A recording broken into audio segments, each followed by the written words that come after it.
काही लोकांना खूप विचित्र अनुभव बांगलादेशी गुंडगिरीचा झाला आहे, होत आहे, अनेक ठिकाणी होत आहे. आणि त्यामुळे त्या समाजाचे किंवा काही समाजाचे प्रतिनिधी चिंता व्यक्त करत असून, आता तुम्ही मला नाशिकची माहिती आहे, पण मी मुंबईचा 100% सांगू शकतो. स्टेशनच्या आसपास ते फेरीवाल्याचे सगळे पीच पैकी 80% पीच बांगलादेशी मुस्लिम माफिया आणि मुंब्रा माफियानी कॅप्चर केलेले आहे. आणि अनेक अशा छेडछाड दुर्घटना व्हायला लागल्या. मग त्या पालकांनी सुद्धा काही चिंता व्यक्त केली तर त्यांची भावना समजून. पण ही माहिती आपल्याकडे ती गृह विभागाकडे नाही का? आपण खूप गंभीर आरोप केला की 80% जर त्यांनी कॅप्चर केलं असेल तर त्यांच्यावर कारवाई का नाही होत? हे 1 पॉइंट प्रोग्राम आहे का?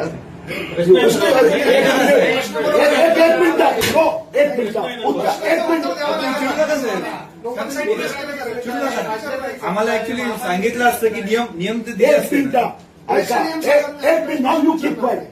तुम्ही माझं उत्तर झाल्यानंतर तुम्ही 10 प्रश्न विचारा. उत्तर झालं होतं म्हणून त्यांनी नाही, मी एकच वाक्य पहिलं बोललो आणि तुम्ही ठरवून एकदम तुटून listen my reply. You first listen my reply. You must have patience. तुम्ही प्रश्न विचारतात ना, प्रश्न विचारता अधिकार आहे मला. मग आम्ही पुढे नाही म्हणतो. नाही एक मिनिट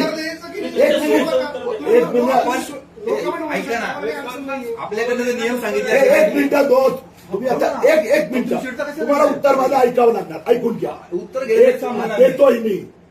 1 पॉइंट प्रोग्राम आहे का काही लोकांचा?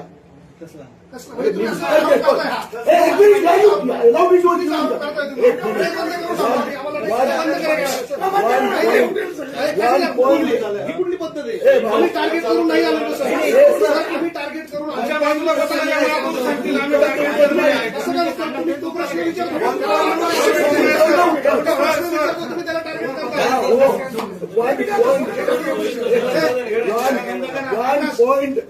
1 पॉइंट प्रोग्राम काही लोकांचा आहे की देवेंद्र फडणवीस सरकार.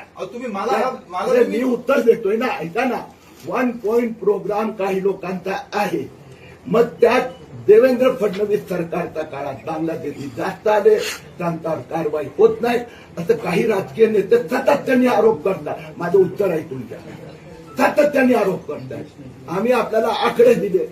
मी आपल्याला उत्तर दिलं की देवेंद्र फडणवीस सरकारच्या काळात बांगलादेशीच्या विरोधात नरेंद्र मोदी सरकारच्या काळात जास्त कारवाई व्हायला लागली. तर 1 पॉइंट प्रोग्राम ठेवणारे काही राजकीय पक्षाचे लोक आहेत. आम्ही राजकीय पक्ष उत्तर देतो ना. ऐकून तर घ्या. हा मुद्दा कोणी काढला? 80% लोकांनी कॅप्चर केलं हे तर कोणी उत्तर देतोय ना, दिलं ना. मग त्याच्यावर तुम्हाला प्रश्न विचारला ना. माहिती दिला ना.